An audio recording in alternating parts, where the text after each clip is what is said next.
Hello friends, welcome to I exam B. I am Sushil Ragade, ex manager Reserve Bank of India. और ये video बनाने का purpose ये है कि पिछले एक वीक में ना मुझे इतने सारे क्वेश्चंस आए एलिजिबिलिटी के बारे में।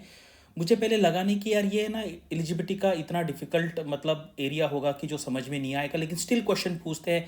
जैसे अगर कहीं पे बीई लिखा है तो बीई लिखा है मतलब बीटेक भी होना चाहिए, लेकिन ना कभी कभी हमें वो डाउट आ जाता है। हम बहुत बार डाउट लेते हैं कि नहीं, बी लिखा है बीटेक थोड़ी लिखा है तो बीटेक नहीं होंगे।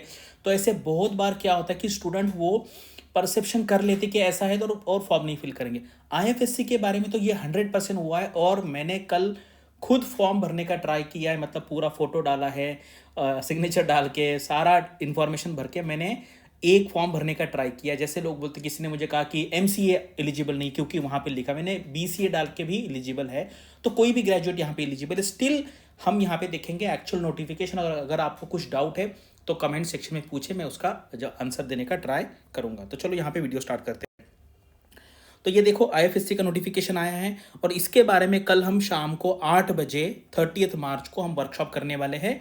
और अभी हमारा 50% ऑफ का ये एक डिस्काउंट चालू है। सारे कोर्सेस में आप ये अवेल कर सकते हैं। तो देखते हैं आईएफएससीए। ये आईएफएससीए का नोटिफिकेशन है। क्या लिखा है यहाँ पे देखो, मैं आपको अंडरलाइन करके यहाँ पे देखो, ये और है।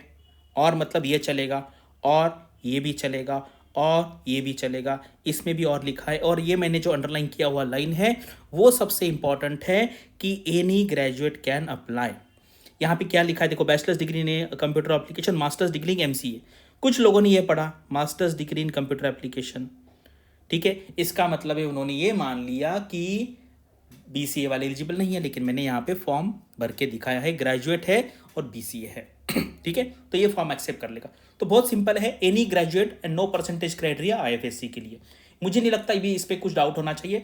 अगर आपको डाउट है तो जाइए सिस्टम पे जाइए, फॉर्म फिल कीजिए। अगर वो एक्सेप्ट कर रहा है तो आप एलिजिबल है। लास्ट ईयर भी बहुत लोगों ने अप्लाई किया था, कुछ लोगों का सिलेक्शन भी हुआ है। तो आपको यहाँ पे एक्स्ट्रा सोचने की ज़रूरत नहीं है। लेकिन ये क्या है ना, बहुत कम वैकेंसी है, ठीक है। अब मुझे लगता है कि आपको इस किसी के साथ इसका प्रिपरेशन करना है, आरबीआई के साथ करना है या सेबी के साथ करना है। अगर आप बाकी के लिए एलिजिबल नहीं है, सब इसके लिए एलिजिबल, तो आपको इसी को करना पड़ेगा। 10 वैकेंसी है। सिलेबस इतना कुछ डिफिकल्ट नहीं है, सेबी इतना डिफिकल्ट नहीं है, ठीक ठाक सिलेबस है। और प्रीलिम्स निकालना तो बहुत ईजी है। मेंस भी आप कर सकते हैं, मतलब ऐसा नहीं कि मेंस में तो अगर आप देखेंगे इसका जो फेज़ 2 है, सेबी जितना डिफिकल्ट नहीं कि जहाँ पे आपको बहुत सारी सब्जेक्ट पढ़ने पड़ते हैं, ठीक है। तो सेबी का जिन्होंने पहले प्रिपरेशन किया है उनके लिए एडवांटेज हो सकता है, क्योंकि उन्होंने ऑलरेडी पढ़ाई की है।